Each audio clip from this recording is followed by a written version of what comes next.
네, 안녕하세요. 토트쌤입니다. 오늘은 우리가 그 불확정성의 원리, 그 양자역학의 가장 그 기본적인 이론이 되는 불확정성의 원리, 영어로는 이제 uncertainty principle이라고 얘기를 하는데 여기에 대해서 한번 살펴보겠습니다. 여러분들 그 하이젠버그가 처음에 이제 주창한 이 불확정성의 원리를 많이 들어보셨을 텐데 실제로 이걸 어떻게 우리가 유도하고 증명을 하는지 그리고 그 의미가 뭔지에 대해서는 또 자세하게 이렇게 정확히 아시는 분이 그렇게 많지 않은 것 같습니다. 그래서 저도 원래 이제 그 EPR 패러독스에 대해서 아인슈타인의 논문을 한번 리뷰를 하려다가 이 논문의 기본 그 개념이 이제 불확정성의 원리를 비판하는 거기 때문에 이 불확정성의 원리를 또 잘 여러분들 이해를 하셔야지만 앞으로 또 이제 진행되는 그런 강의들을 잘 이해할 수 있기 때문에 이번 시간에 특별히 이런 불확정성의 원리를 한번 유도를 하고 그 다음에 그 수식으로부터 우리가 조금 더 이제 엄밀하게 이걸 원리를 이제 설명하는 그런 시간을 한번 가져보도록 하겠습니다. 그래서 여러분들 이번 시간에 그 여러 가지 어떤 수학적 기법을 다루게 될 텐데 이걸 잘 이해하시면은 향후에 또 다른데 이제 계속 우리가 또 써먹을 수 있기 때문에 꼭 한번 여러분들 그 과정을 잘 한번 따라가 보시길 바라겠습니다. 네, 그럼 한번 달려보도록 하겠습니다.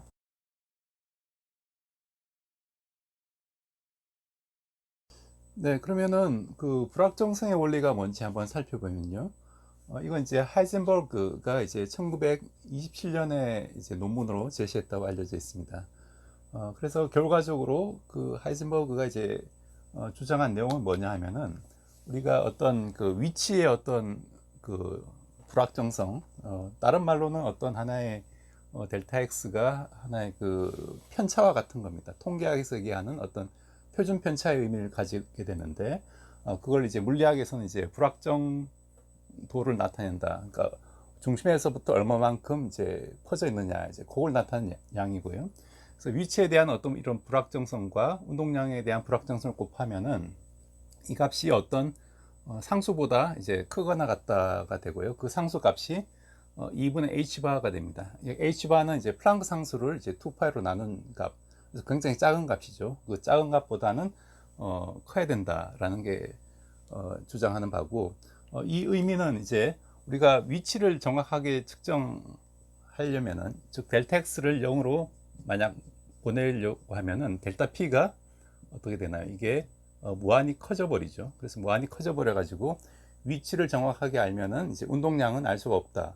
역으로 이제 운동량을 정확히 측정하면 위치 값은 uncertainty가 커져서 정확한 정보를 알 수가 없다. 이제 그런 의미가 되고요. 이게 그 위치 운동량뿐만 아니라 그 에너지와 시간에 관해서도 동일한 어떤 그 법칙이 성립이 됩니다. 제가 이전에 이게 성립된 이유가 이제 P가 운동량이 어떻게 주어지냐면은 그 우리가 드브로이파를 생각할 때 람다분의 h로 주어졌죠. 그래서 이 람다가 이제 그 어떤 x와 연관이 되는 양이기 때문에 즉 x와 이제 p를 곱하면 서로 이제 역수의 관계가 되는 거죠. 마찬가지로 그 에너지도 우리가 플랑크 상수 h바 곱하기 오메가로 주어지고 어, h바 오메가로 주고 이제 오메가가 시간 주기분의 이제 2파이가 되니까 역시 이 t에 해당하는 양이 이제 델타 t가 돼서 즉 에너지와 시간도 서로 어떤 역수의 관계가 있기 때문에 이런 기본적으로 이런 불확정성의 원리가 성립될 수밖에 없다고 말씀을 드렸습니다.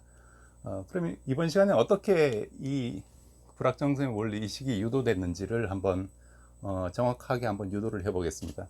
우리가 어디서부터 이제 출발할 거냐면은 기본적으로 그 이런 커뮤테이터를 나타내는 하나의 오퍼레이터를 정의할 수가 있는데 이 커뮤테이터라는 건 뭐냐면은 어떤 교환 법칙이 가능한지 안 가능한지를 판별하는 그런 식이 되겠습니다. 그래서 A 커뮤테이터 B 해서 이렇게 대괄호를 이렇게 치면은 AB 빼기 BA 이런 연산을 의미하고 만약 이게 교환 법칙 성립한다. 즉 AB하고 BA가 만약 같다면은 이 값이 이제 0이 되겠죠. 그래서 이 경우를 우리가 그 커뮤트하다고 얘기를 하고 이제 교환이 가능한 그런 상태라고 얘기를 합니다.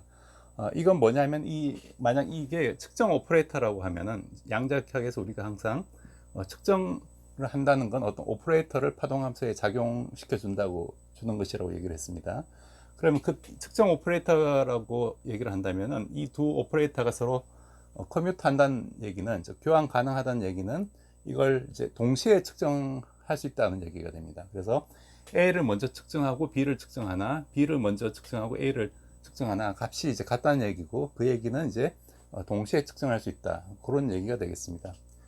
그러면은 요 커뮤테이터 릴레이션을 가지고 어떻게 우리가 접근을 하는지 그거에 대해서 말씀을 드리도록 하겠습니다.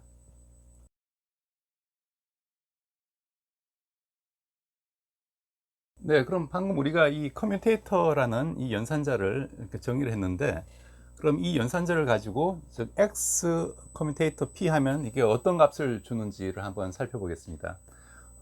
눈치 빠르신 분은 아시겠지만 이게 0이 아니겠죠. 왜냐하면 이제 0이면 동시에 측정할 수 있다는 얘기가 되니까 위치와 이제 포지션과 운동량을 동시에 측정할 수 없다고 처음에 말씀을 드렸죠. 0이 아니게 되는데 그 값이 얼마인지 한번 살펴보면요.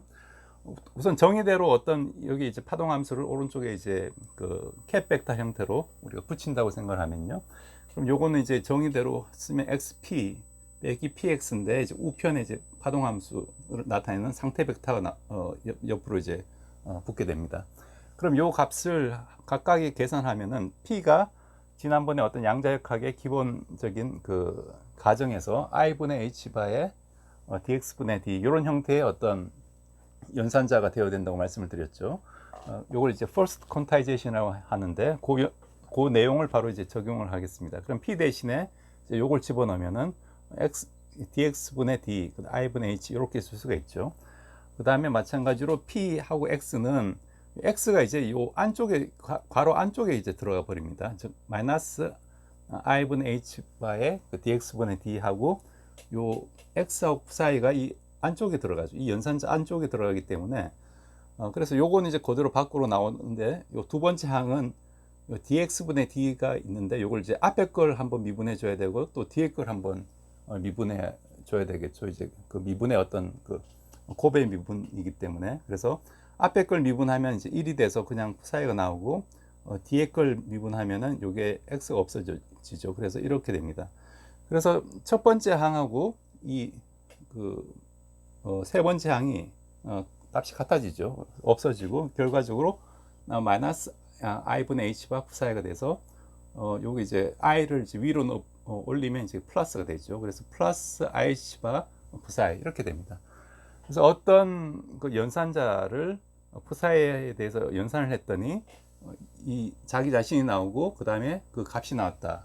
그럼 즉 x하고 p의 연산자의 값이 요 값이라는 거죠. 그래서 IH바가 x 커뮤테이터 p 하면 이게 IH바가 된다라는 게 바로 이 불확정성의 원리의 커뮤테이터 표현이 되겠습니다. 네, 그럼 우리가 지금 하려는 게 이런 커뮤테이터 릴레이션으로부터, 즉 x와 p의 어떤 커뮤테이터가 IH바가 된다는 요 사실로부터 우리가 델타 x 델타 p가 2분의 h바보다 크다라는 걸 이제 한번 수학적으로 한번 유도를 해보려고 합니다.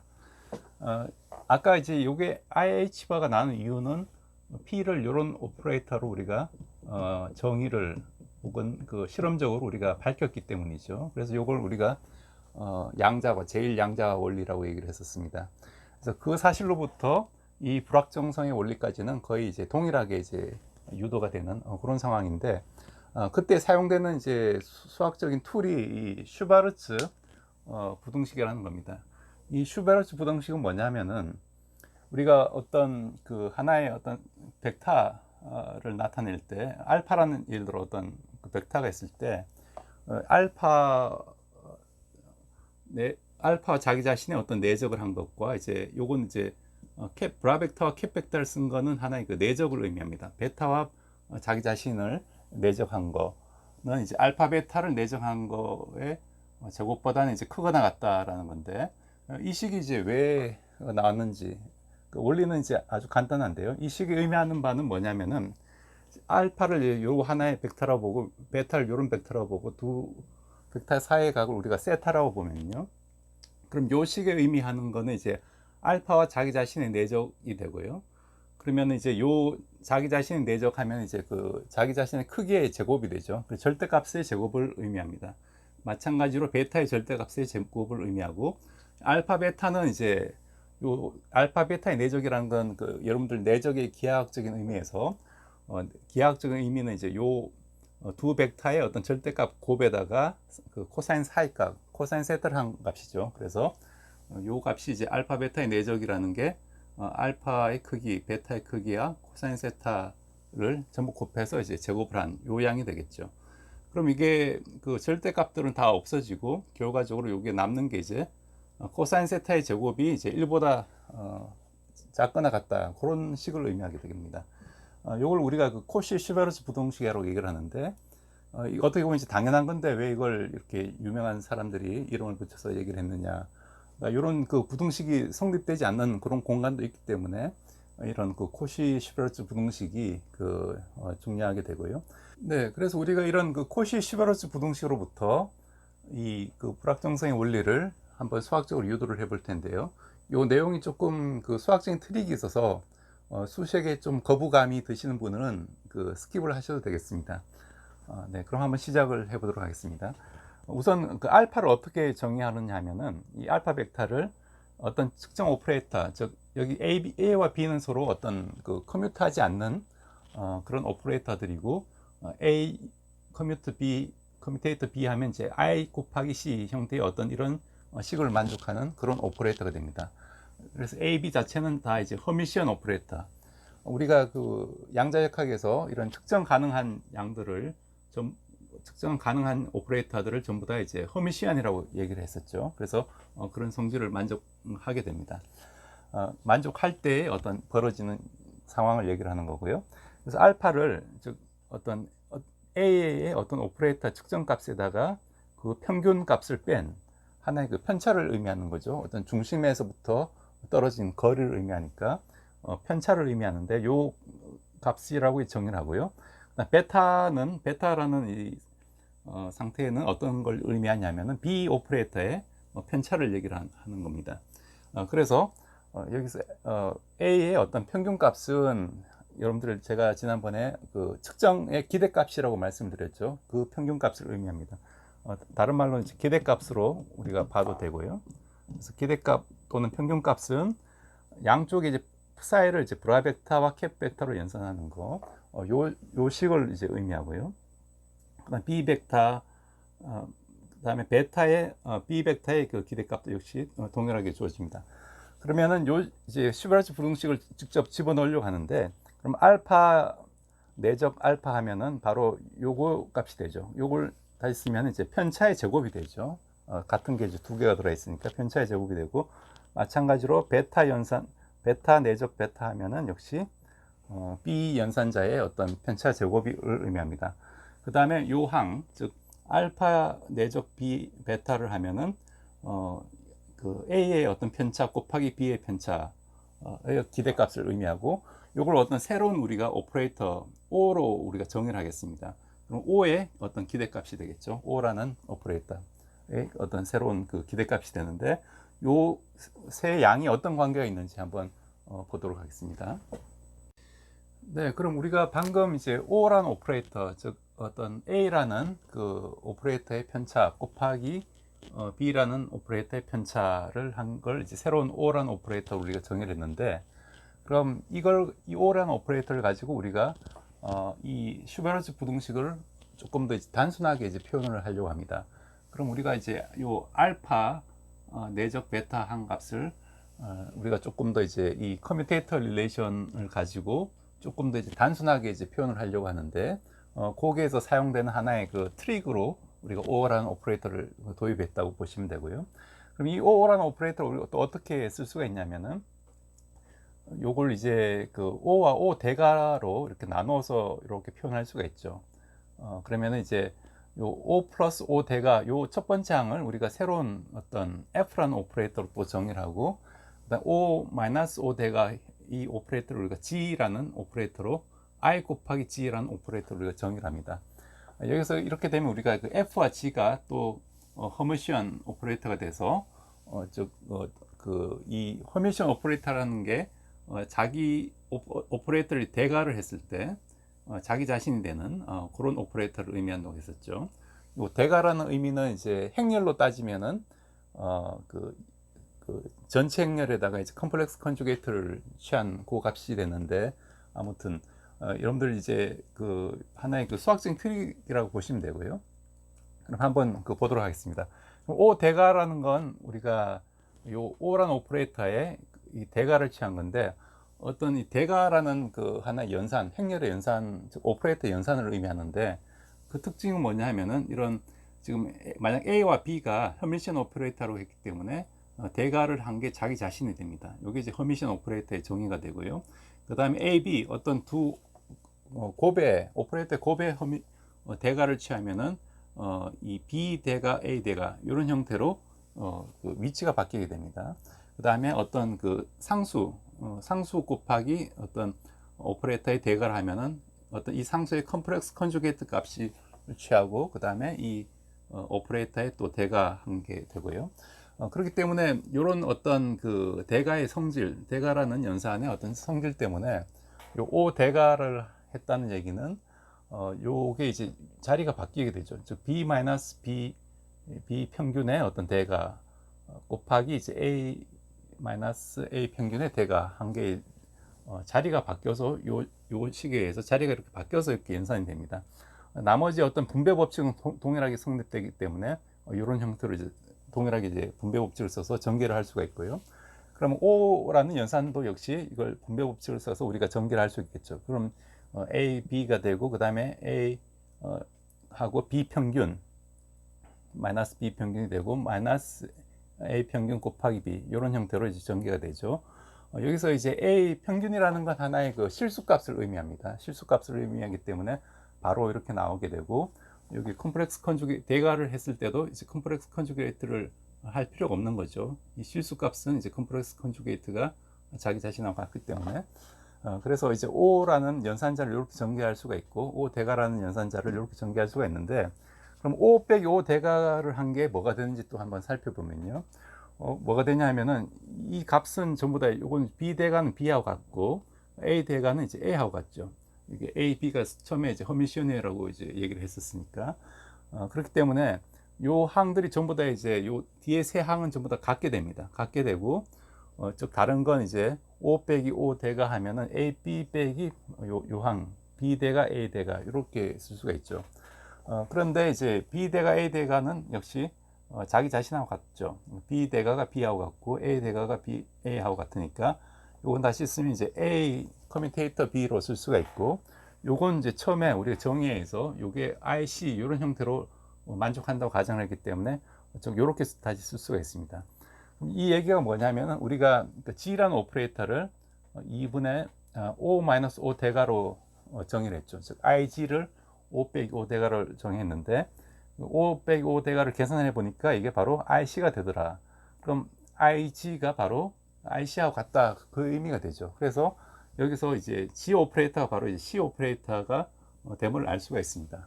여러분들 조금 복잡하긴 하지만 아무튼 이 수식을 잘 따라가 보면은 우리가 방금 구한 게 이 커뮤테이터 릴레이션을 만족시키는 이 C 오퍼레이터를 이 O 오퍼레이터의 계산으로 통해서 그러니까 G가 바로 C를 의미하는 거다라고 우리가 방금 유도를 한 거고요. 그러면 이제 최종적으로 다 됐는데, 그럼 이제 남은 건 요 슈바르츠 부등식을 써가지고 실제로 우리가 그 델타 X, 델타 P가 2분의 H바보다 크거나 같다, 그 식을 다시 한번 유도를 직접 해보도록 하겠습니다. 네, 여러분들 조금 지겨우시죠? 이제 한 8분 능선을 넘어가고 있습니다. 조금만 힘을 내시면 우리가 그 불확정성의 원리를 완벽하게 이해할 수가 있습니다. 네, 제가 아까 이런 그 코시-슈바르츠 부등식이 이렇게 표시된다고 했는데, 즉 알파와 자기 자신이 내적한 거, 그 다음에 베타와 자기 자신이 내적한 거의 곱은 알파 베타를 내적한 거의 절대값의 제곱보다 이제 크거나 같다, 이런 건데요. 여기 이제 알파 내적 베타 이 제곱을 우리가 한번 계산하기 위해서 아까 O 오퍼레이터를 써서 이렇게 한번 표현을 해 보겠습니다. 그러면 아까 O 오퍼레이터로 이렇게 그 알파 내적 베타의 절대값의 제곱을 이렇게 표시를 할 수가 있고요. O 오퍼레이터가 아까 2분의 F 플러스 그 다음에 2분의 IG인데 G 대신에 이렇게 C로 이렇게 표현이 가능하다고 했죠. 그래서 이런 C 오퍼레이터를 이렇게 표현해서 전체 이제 제곱해서 이렇게 쓸 수가 있겠죠. 그러면 이제 요걸 이제 계산해 주는 게 바로 이제 요 값을 계산해 주는 건데, 그런데 이제 이게 지금 F하고 G는 전부 다 허미션 오퍼레이터가 됩니다. 즉 이 측정값 자체가 실수가 되어 버린다는 거죠. 그러면은 즉 요 값 자체가 실수기 때문에 어떤 실수 곱하기 I 곱하기 어떤 실수 이런 형태를 가지게 되죠.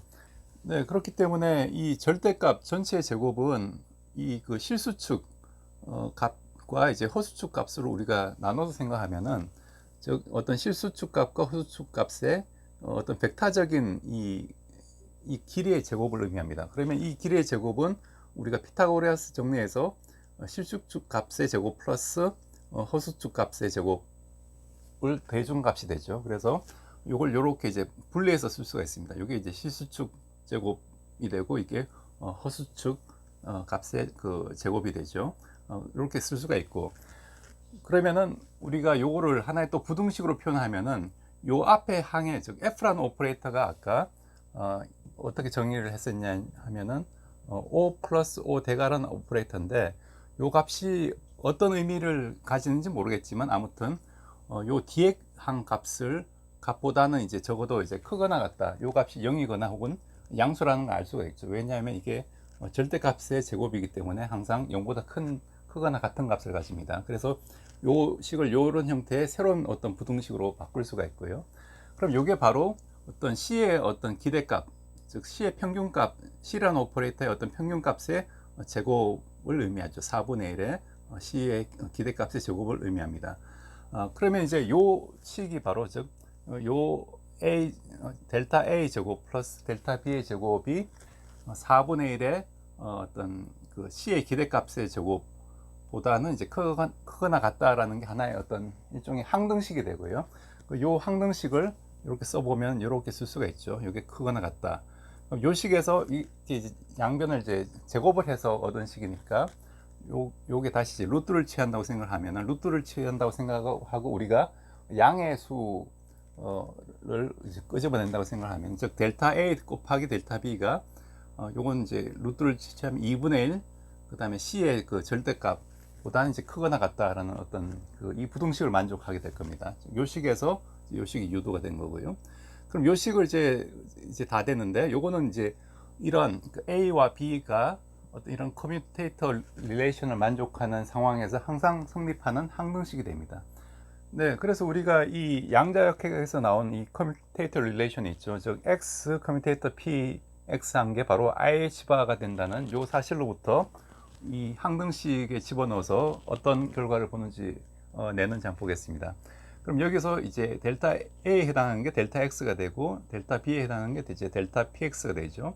요게 이제 C의 어떤 측정의 기대값에 해당하는 게 여기서 C의 오퍼레이터가 이제 H바를 주는 어떤 상수항의 어떤 오퍼레이터가 됩니다. 이렇게 보면 이제 요게 만족하는 거죠. 그래서 이런 형태가 되는 거죠. C가 이제 H바에 해당하는 그런 그 상수항을 내는 하나의 오퍼레이터로 생각을 하면은 그럼 이 C의 오퍼레이터에 2분의 1을 곱해준 값이니까 2분의 H바가 되죠. 그래서 델타 X, 델타 P가 항상 2분의 H바보다 이제 크거나 같다라는 이런 그 양자역학의 불확정성의 원리가 얻어지게 되겠습니다. 네, 그래서 우리가 오늘 한 내용을 다시 한번 리뷰를 하면은 이런 그 A와 B가 이런 커뮤테이터 릴레이션을 만족할 때, 즉 A 커뮤테이터 B 한 개 IC 이런 형태의 어떤 커뮤테이터 릴레이션을 만족하는 연산자에 대해서는 항상 이런 한 항등식이 이제 성립된다는 걸 우리가 어떤 수학적인 트릭을 써서 유도를 했었습니다. 그래서 O 오퍼레이터를 정의를 하고 O를 다시 이제 뭐 F와 G 오퍼레이터를 이렇게 두 허밀시안 오퍼레이터로 나누어서 전개를 했었죠. 그래서 그런 수학적인 방법을 써서 이 항등식을 이제 유도를 했고요. 그래서 요 두 식을 가지고 우리가 이 오퍼레이터를 이 항등식 집어 넣었더니 바로 이런 그 델타 x와 델타 p의 관계가 얻어지더라. 즉 불확정성의 원리가 얻어진다. 그런 의미고요. 그럼 이게 굳이 뭐 델타 x, 즉 x 오퍼레이터, px 오퍼레이터뿐만 아니라 이런 그 커뮤테이터, 즉 커뮤트하지 않는 모든 종류의 오퍼레이터들에 대해서는 이런 불확정성의 원리가 성립한다고 볼 수가 있습니다. 그래서 우리가 잘 아는 델타 E와 델타 T, 즉 에너지 오퍼레이터는 이제 해밀토니안이 되고, 이 해밀토니안과 어떤 시간에 대한 이 커뮤테이터 릴레이션도 0이 아니라는 거죠. 그렇기 때문에 이런 시간과 에너지에 대해서도 불확정성 원리가 동일하게 이제 성립된다. 그렇게 여러분들이 이해를 하시면 되겠습니다. 네, 여러분들 오늘 그 제 강의에서 이런 그 불확정성의 원리를 우리가 그 코시-슈바르츠 부동식으로부터 이 커뮤테이터 릴레이션을 가지고 바로 이제 유도를 했었죠. 그래서 즉 델타 x, 델타 px가 이제 2분의 h바보다 크다가 되는 근본적인 이유는 이런 그 커뮤테이터 릴레이션, 즉 이게 커뮤트하지 않다라는, 즉 x하고 px가 서로 이제 커뮤트하지 않다, 즉 동시에 측정할 수 없기 때문에 일어나는 현상이다라고 나와 있고요. 이런 현상들이 이런 그 운동량과 그 위치 벡터, 위치와 어떤 연관뿐만 아니라 각 운동량에서도 동일하게 즉 jx, jy가 jz와 이런 그 커뮤테이터 릴레이션 관계가 있기 때문에 여기서 j는 이제 각 운동량을 의미합니다. 즉 스핀이나 혹은 오비탈과 같은 이 각 운동량에서도 즉 x 방향, y 방향, z 방향에 대해서 서로 두 방향이 나머지 한 방향과 이런 커뮤테이터 릴레이션의 관계가 있기 때문에, 즉 어떤 우리가 각 운동량을 동시에 양방향에서 측정할 수 없다라는 게 되고요. 그래서 동일하게 이런 그 불확정성의 원리가 이제 성립하게 됩니다.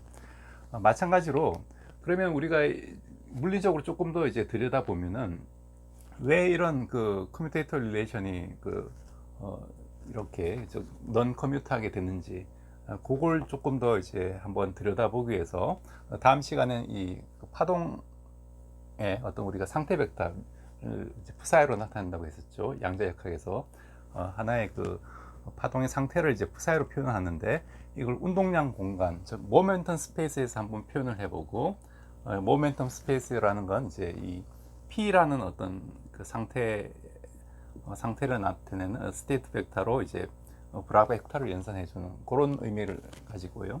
그다음에 위치 공간, 즉 X라는 상태로 이제 표현을 해보는 그런 파동 함수를 이제 모멘텀 공간과 그다음에 위치 공간에서 한번 표현을 해보도록 하겠습니다.